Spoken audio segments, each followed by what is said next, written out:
माँ भवानी की जय हो। मैं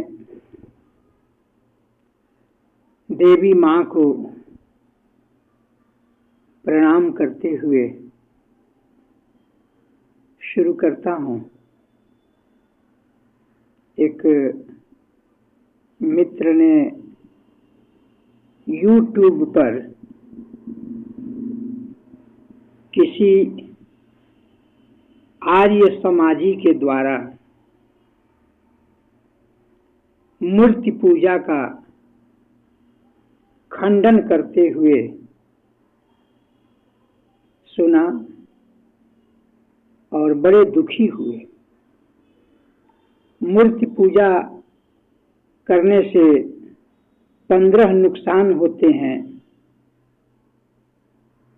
ऐसा उसने सुना और मूर्ति पूजा के विषय में मुझसे कुछ जानने के लिए प्रार्थना किया।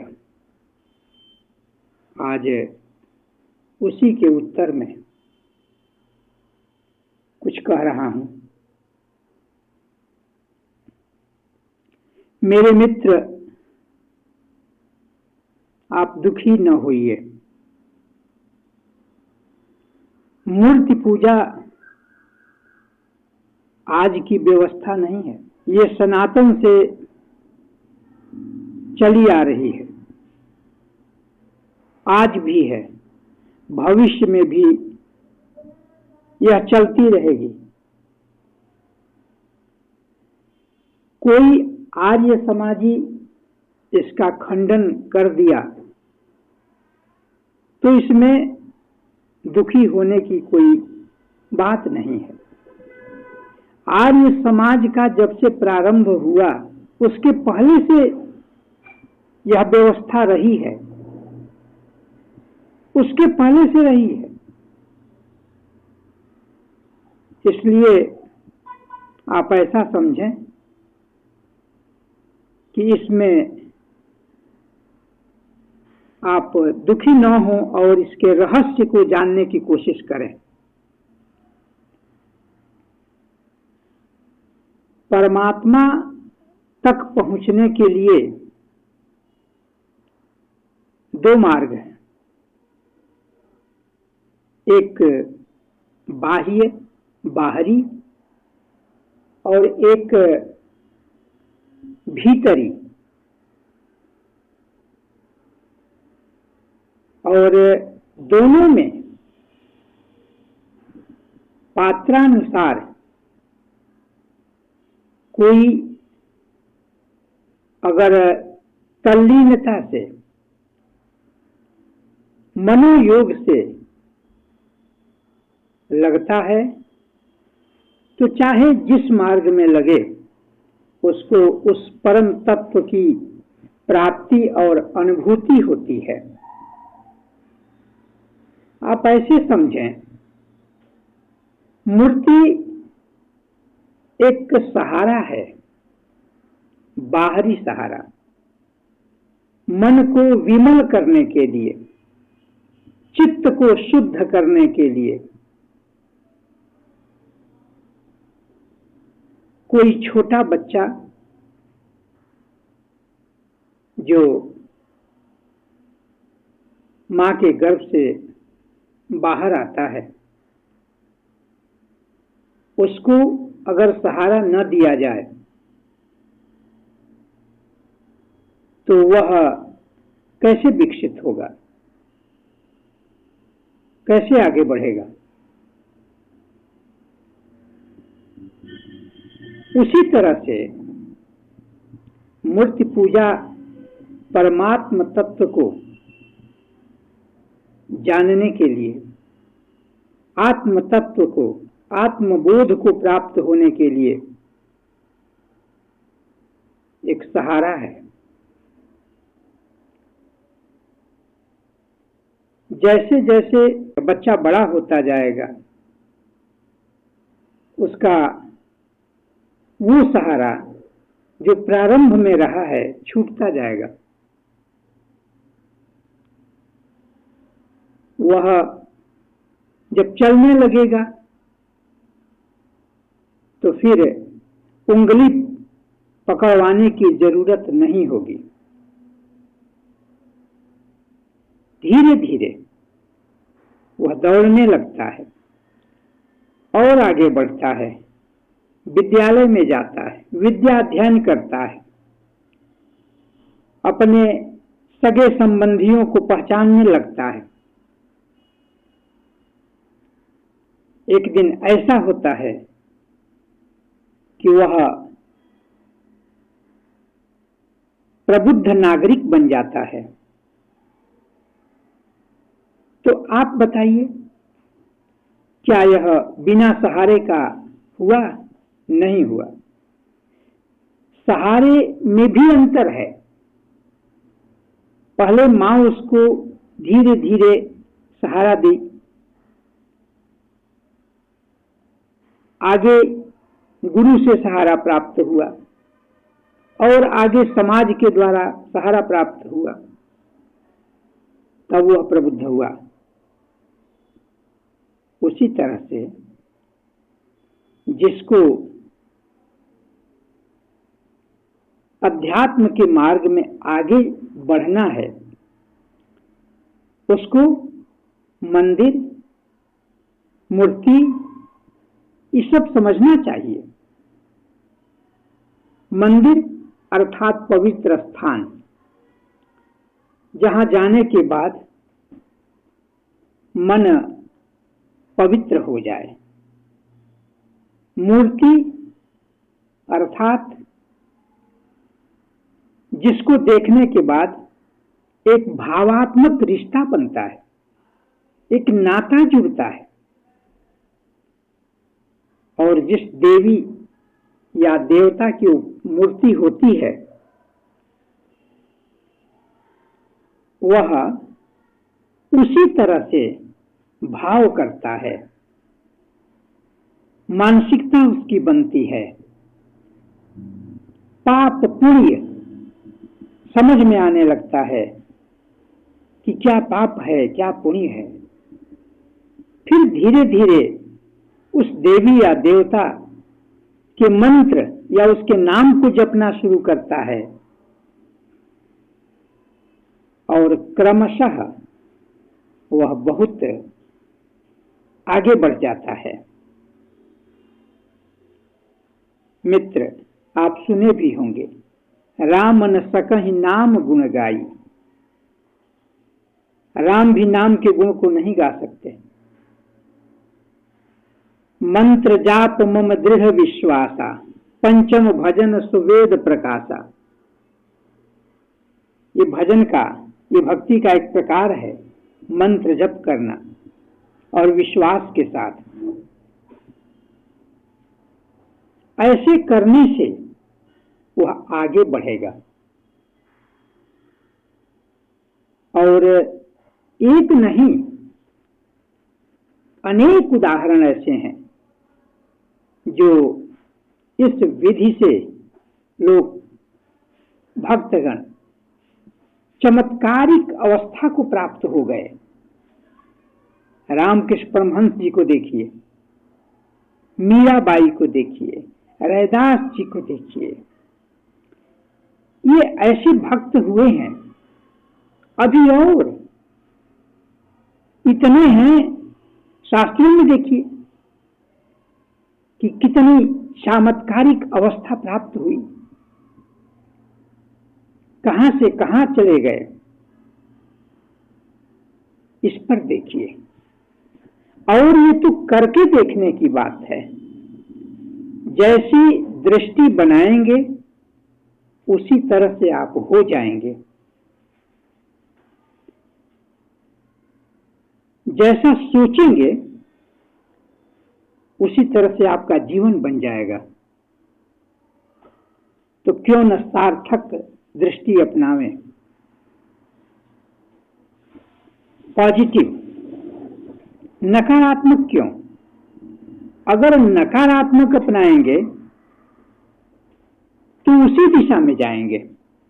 और याद रखिए, जो परमात्मा है, जो प्रभु है, वह सर्वसमर्थ है। नकारात्मकता भी वही है, सकारात्मकता भी वही है। अच्छाई से युक्त और बुराई से युक्त दुनिया में जो कुछ है उससे पृथक नहीं है, उससे अलग नहीं है। लेकिन यह बहुत ऊंची बात है।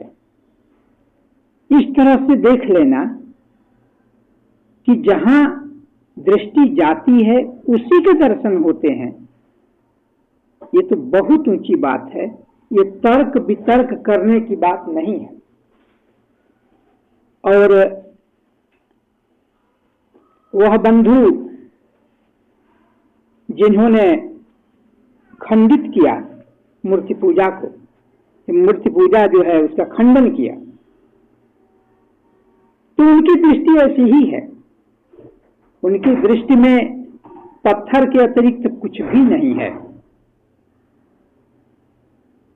और वो जहां भी देखेंगे सिर्फ निंदात्मक भाव से देखेंगे और यही खोजेंगे कि उसमें दोष निकालें। तो जैसे उनकी दृष्टि उसी तरह से उपलब्धि, क्योंकि इस ब्रह्मांड में प्रारंभ से ही दानवता, मानवता, दिव्यता, ये सब है। इसकी कोई सीमा नहीं है, सब भरा पड़ा है। आप क्या चाहते हैं वह आपको मिल जाएगा, लेकिन आपकी दृष्टि के अनुसार ही मिलेगा। अगर आप ये समझेंगे कि पत्थर है तो पत्थर है, मानो तो मैं गंगा मां हूं, न मानो तो बहता पानी। ये तो मानने की बात है। ऐसे समझिए, मां ने कहा, आसपास के लोगों ने सिखाया, ये तुम्हारे पिताजी हैं, ये फूफा जी हैं, ये मामा जी हैं। श्रद्धा हो गई। उसने देखा नहीं कि यही हमारे पिताजी हैं। छोटे बच्चे को क्या मालूम, लेकिन जो सिखाया गया वह सीखा और उसी तरह से भाव किया। भाव में दृढ़ता आई, विश्वास जागा। और सोचिए, अगर हर कोई यही कहने लगे, इसके विपरीत सोचने लगे, तो अराजकता फैल जाएगी। ठीक है, मैंने नहीं देखा, मेरी मां ने तो देखा, मेरी मां ने तो जाना।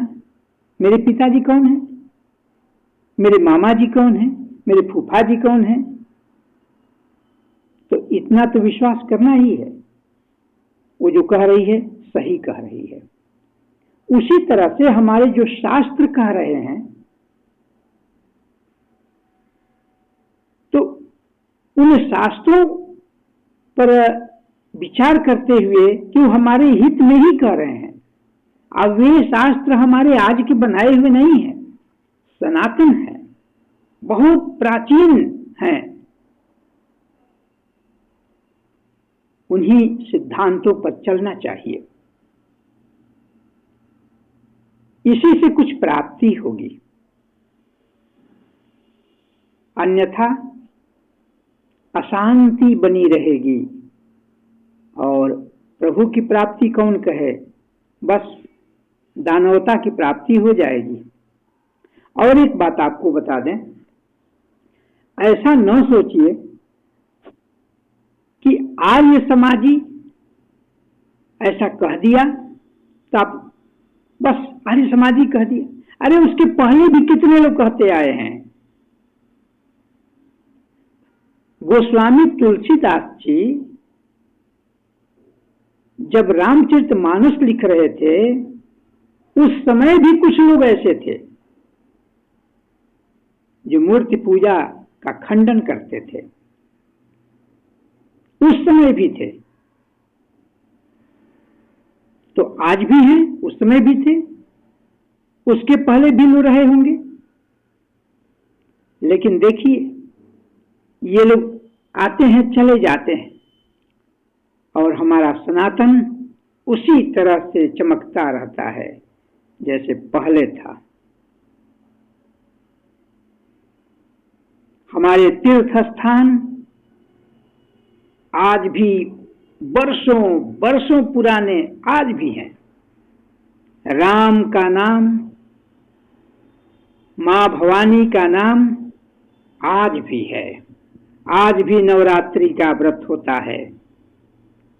आर्य समाज के पहले भी था, आज भी है, और ये रहेगा। होता यह है कि हमारे शास्त्रों में, वेदों में जो बातें कही गई हैं, कुछ विद्वान मनमानी अर्थ ले लेते हैं और अर्थ निकाल लेते हैं। मनमानी निकाल करके अपना पंथ चला देते हैं, अपना संप्रदाय चला देते हैं, मनमानी अर्थ खींच करके अपना निकाल देते हैं। अब विस्तार के भय से मैं उस पर चर्चा नहीं कर रहा हूं, नहीं तो उदाहरण देकर के मैं बता देता कि कैसे मनमाने ढंग से अर्थ किए जा रहे हैं। गोस्वामी तुलसीदास उस समय देखिए वो क्या लिखते हैं। उस समय आर्य समाज भी नहीं था। उस समय लिखते हैं, कलिमल ग्रसे, कलयुग का मल, कलयुग की गंदगी ग्रसे सब लोगों को पकड़ लिया। कलिमल ग्रसे, मोह बस, सब लोग मोह के बस में हो गए। लुप्त भये सदग्रंथ, और जो सदग्रंथ, अच्छे अच्छी किताबें हमारे सनातन से संबंधित, वो लुप्त हो गई। दंभिन निजमति कल्पिके, जो दंभी लोग हैं, पाखंडी लोग, अपने दिमाग से बना करके, निजमति कल्पिके, अपने दिमाग से बना बना करके प्रकट किए बहुपंथ, बहुत से पंथ अपना खड़ा कर लेते हैं, बहुत से संप्रदाय खड़ा कर लेते हैं। यह उस समय की बात है जब लिखे थे। और मैं ये बताऊं कि कलयुग, सतयुग, त्रेता, द्वापर, ये जो चारों युग है, ये तो कई बार आया और गया, आएगा जाएगा। तो जब जब कलयुग आएगा तब तब जो है ये सारी चीजें होंगी जो आज हो रही है, जिसके बारे में कलयुग वर्णन जो लिखे हैं हमारे गोस्वामी जी, तो उसको पढ़ लीजिएगा, उसको देखिएगा। वो जब जब कलयुग आएगा कुछ ऐसा ही होगा, और इसकी प्रवृत्ति बढ़ जाएगी, इसमें लोगों की आसक्ति बढ़ जाएगी। और ये तो हमेशा सुर असुर, ये तो हमेशा रहे हैं, अच्छे बुरे लोग तो हमेशा रहे हैं। इनको, इनमें किसी को आप हमेशा के लिए नहीं मिटा सकते, वो रहेंगे। हाँ, मात्रा में कमोबेश हो सकता है, लेकिन ये नहीं है कि बस एक का ही अस्तित्व रहेगा और बाकी मिट जाएगा, ऐसा नहीं होता है। इसलिए घबराने की कोई जरूरत नहीं है। हमारे मंत्रों में शक्ति है। हमारी जो मूर्ति पूजा है वो प्राण प्रतिष्ठा करके और मूर्ति स्थापना की जाती है, उसमें सजीवता लाई जाती है। और वो सजीवता किसको दृष्टिगत होगी? वह ऊर्जा कौन अनुभव करेगा? वह जो सात्विक प्रवृत्ति का होगा वो अनुभव करेगा, दूसरा नहीं करेगा। जिसकी दृष्टि वैसी होगी, जिसके भाव शुद्ध होंगे, सकारात्मक होंगे वो अनुभव करेगा। जिसके भाव नकारात्मक हैं, जो दुष्ट प्रवृत्ति के हैं, जो आसुरी प्रवृत्ति के हैं, वो तो उस मंदिर में भी जाकर के कुछ लाभ नहीं प्राप्त कर सकेगा। उस मंदिर में भी जाकर के वही उसकी दृष्टि बनी रहेगी जो मंदिर के बाहर। इसलिए इसमें चिंतित होने की कोई बात नहीं है। परमात्म तत्व से जुड़ने के लिए देवी या देव, क्योंकि हमारे जो अवतार हुए हैं वो या तो देवी के रूप में या देव के रूप में, यानी कहने का मतलब जैसे भगवान विष्णु के अवतार हुए, मां भगवती ने कई बार अवतार लिया, तो वो सब दिव्य चीजें हैं। यहां तो ऐसे लोग हैं जो राम की तुलना अपने से करने लगेंगे। अरे राम दूसरी चीज है, वो सब दैवी चीजें हैं, दैवी सत्ता, भय प्रकट, कृपाला, दीन दयाला। अब कृष्ण की तुलना करने लगे। कृष्ण रासलीला करते थे, हम भी करेंगे, हम भी करते हैं। तो कृष्ण तो गोवर्धन पर्वत को उंगली पर उठाए थे, आप भी उठा करके दिखा दीजिए। कृष्ण तो बहुत छोटे थे, पूतना को मारे थे, आप भी करके दिखा दीजिए। ये काम नहीं होगा। बस इतना गुमान, जैसे क्या कहा जाए। और प्रवृत्ति कैसी, ये भी देख लीजिए। अरे वो सब देवलोक के हैं, देवांश हैं, वो सब अवतार हैं। उनके गुणगान से प्राप्त हो जाता है बहुत कुछ प्राप्त हो जाता है। उनके चरित्र दिव्य हैं, मनुष्य के चरित्र नहीं है। लोग कहते हैं दर्शन, अगर कोई देवता प्रकट हो जाए, सामने आ जाए, ये आंख देख नहीं पाएगी, ये चौंधिया जाएगी, बेहोशी छा जाएगी, उस समय स्थिर रहना मुश्किल हो जाएगा। लेकिन बस गुमान है, ये कर देंगे, वो कर देंगे। ये मालूम नहीं कि परमात्मा ने अरे तुम्हारे जैसे कितने बनाए बिगाड़े हैं, क्या अस्तित्व है, इस अहंकार का क्या अस्तित्व है। इसलिए सबसे पहले तो ये समझा जाए कि जिनकी मूर्ति बनाई जाती है वो देवता होते हैं, वो अवतार होते हैं, वो मनुष्य नहीं होते। लेकिन क्या करेंगे, वही है, कहीं राजनीति से प्रेरित होकर, कहीं संप्रदाय से प्रेरित होकर, बस इंद्रिय सुखों में लिप्त होते हुए, कहीं जो है वो वेदों का, पुराणों का अनर्थ करके, इधर उधर करके, अर्थ गलत निकाल करके, नकारात्मकता खोज खोज करके समाज में फैलाया जाता है। तो भाई जो मांगोगे वो मिलेगा, भगवान भी तो यही कहते हैं, जो मांगोगे वो मिलेगा। तो तुम आसुरी प्रवृत्ति मांग रहे हो तो लो, वही ले लो। तुम सात्विक प्रवृत्ति, दैवी भावना मांग रहे हो तो लो, वही ले लो। आज भी ऐसे लोग हैं जिनका संबंध देवताओं से है। देवताओं की थोड़ी सी कृपा जिनके जीवन में चमत्कार पैदा कर दी है, आज भी ऐसे। लेकिन कौन जानेगा, कौन इसे सुनेगा? वो जिज्ञासा तो खत्म हो गई ना, जानने की इच्छा नहीं रही। यहां तो विरोध करना है, यहां तो नकारात्मकता फैलानी है, अनर्थ करना है। बस 24 घंटा साधना में, भक्ति में नहीं बीतता उन लोगों का। ऐसे लोग साधक और भक्त नहीं होते। ऐसे लोग जो हैं वो तो बस 24 घंटे किताब भी पढ़ेंगे, हमारे शास्त्र को भी पढ़ेंगे, तो उसमें यही खोजेंगे कि कौन श्लोक है कि उस पर हम तर्क वितर्क करें और किसी को परास्त करें, हराएं। बस इसी में जीवन चला जाता है। परमात्मा को खोजने में कहाँ जीवन जाता है? प्रभु को खोजने के लिए उत्सुकता कहाँ होती है? कुछ नहीं। यह कलिकाल है, कलयुग है, इसमें अनर्थ होंगे। किसी संत महात्मा के चरणों में बैठ करके सत्संग सुनने का कहाँ मौका? ऐसा तो मौका उनके जीवन में है ही नहीं ऐसे लोगों के।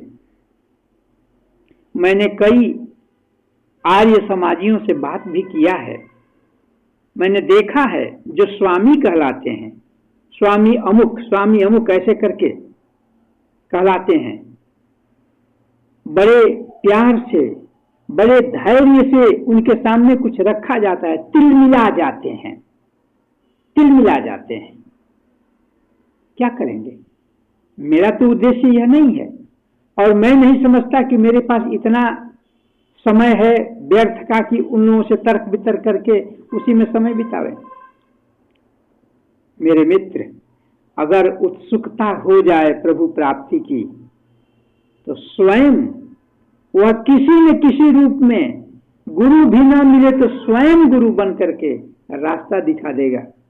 ऐसा मुझे विश्वास है, ऐसा मेरा अनुभव है कि ऐसा हो जाएगा। लेकिन भाव तो शुद्ध होना चाहिए। केवल भाव निंदा का रहेगा, केवल शिकायती भाव रहेगा, केवल शिकायत, केवल दोष दृष्टि, दोष खोजना, तब कैसे होगा? मंदिर दूसरी चीज है, जहां जाते ही पवित्र भाव हो जाते हैं। देखिए, जब देवी देवताओं के मंदिर में जाकर सिर झुकता है, अहंकार मिटता है। सिर झुकता है, अहंकार मिटता है। अब कितनी बड़ी बात है, यह अहंकार मिटने का नाम नहीं लेता। वहां जाने के बाद अहंकार मिटने लगता है, गलने लगता है। फिर समाज में आते हैं और बस सिर जो है उठा करके जैसे अहंकारी होकर के फिर वही उसी तरह से। लेकिन वहां जाते हैं तो कम से कम कुछ देर के ही लिए सही झुका, तो अहंकार तो नीचे गया। तो ये तो अच्छी बात है।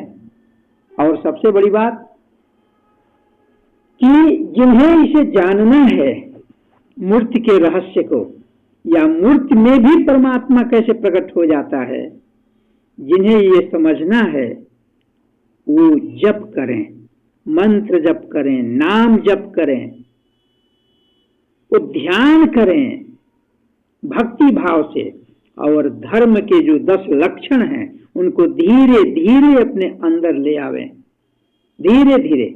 और शास्त्र जो कहता है, अपने समझ में नहीं आवे तो कोई सत्संग में जाकर के उसको सुनने की कोशिश करें। एक दिन ऐसा आएगा कि भूलें सुधर जाएंगी और आदमी क्या से क्या भी हो जाएगा। इसलिए मेरे मित्र, मुझे विश्वास है मेरी बातों से आपको जरूर शांति मिली होगी। और मैं आपको यह भी बताता हूं कि किसी भी प्रकार का सवाल, प्रश्न जो हृदय से उठे, आप कहिए, देवी माँ की कृपा होगी। और उसकी कृपा से, उसकी प्रेरणा से, मैं कोई पढ़ा लिखा नहीं हूं ज्यादा, मैं बहुत कम पढ़ा लिखा हूं, ऐसा समझिए, फिर भी मुझे विश्वास है कि उसकी किरण के आधार को बना करके, उसकी प्रेरणा को आधार बना करके मैं आपको शांत, आपको आनंदित करने की कोशिश करूंगा। और वो भी कैसे? वास्तविकता, सही सही, जिसमें मेरी अनुभूति भी होगी। तो आपने मेरी बातों को सुना, सुनने के लिए आपको बहुत बहुत धन्यवाद।